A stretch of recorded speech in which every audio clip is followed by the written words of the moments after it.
کیا ہو اگر کامیابی کے بارے میں ہمیں جو کچھ بھی سکھایا گیا ہے وہ تھوڑا غلط ہو؟ آج ہم ایک ایسے خیال پہ بات کرنے والے ہیں جو شاید ہمارے اہداف حاصل کرنے کے پورے طریقے کو ہی بدل کر رکھ دے۔ ہم سب اس احساس کو جانتے ہیں نا، کوئی زبردست ویڈیو دیکھی یا کوئی تقریر سنی اور ایک دم سے لگتا ہے کہ بس اب تو دنیا فتح کی جا سکتی ہے۔ توانائی کی ایک ایسی لہر آتی ہے کہ کچھ بھی ناممکن نہیں لگتا۔ مگر یہیں پر ایک مسئلہ ہے جسے ہم اکثر نظر انداز کر دیتے ہیں۔ وہ جوش، وہ زبردست احساس بہت کم ہی کسی حقیقی دیر پا تبدیلی میں بدل پاتا ہے۔ یہ ایک چنگاری کی طرح ہے، انجن کی طرح نہیں۔ تو پھر اصل گیم چینجر کیا ہے؟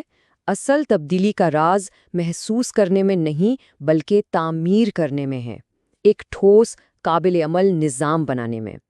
چلے اس کو ذرا کھول کر دیکھتے ہیں کہ اس کا اصل مطلب کیا ہے۔ تو آئیے اس سب سے بڑے جھوٹ سے پردہ اٹھاتے ہیں، یہ خیال کہ اگر کوئی بہت زیادہ حوصلہ افزائی محسوس کرے تو کامیابی خود بخود مل جائے گی۔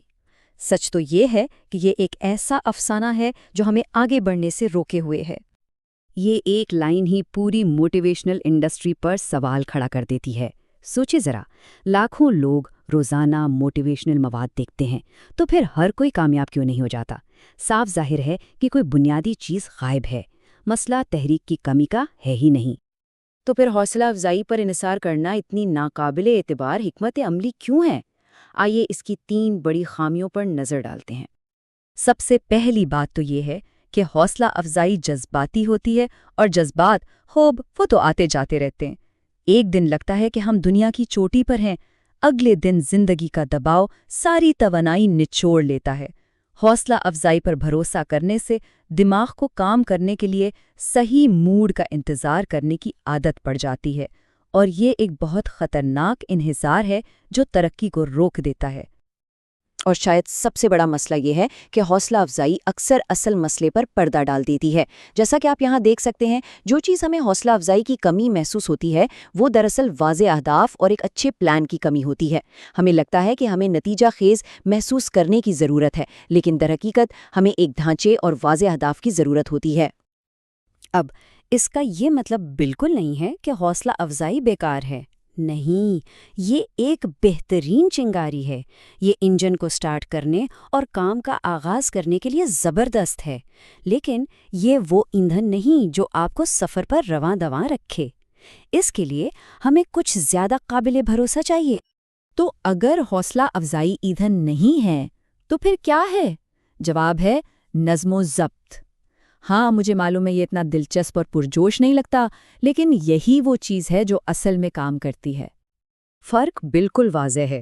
حوصلہ افزائی ایک کاروبار ہے جو امید بیچتا ہے، تقاریر، پوسٹرز اور سوشل میڈیا ریلز کے ذریعے، جبکہ نظم و ضبط خاموشی سے روزانہ کی بنیاد پر چھوٹے چھوٹے اقدامات کے ذریعے حقیقی نتائج تعمیر کرتا ہے، خاص طور پر تب جب کوئی نہیں دیکھ رہا ہوتا۔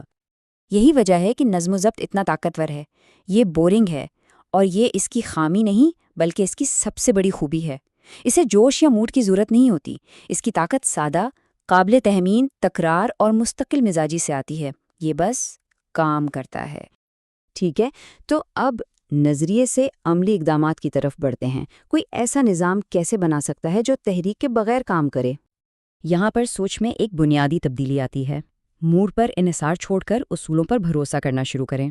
عمل اس لیے نہیں کیا جاتا کہ دل چاہ رہا ہے، بلکہ اس لیے کہ یہ شیڈیول میں ہے، اور وقت کے ساتھ یہی چیز مضبوط عادات بناتی ہیں جو ہمیں آگے بڑھاتی ہیں، خاص طور پر ان دنوں میں جب حوصلہ افزائی کہیں نظر نہیں آتی۔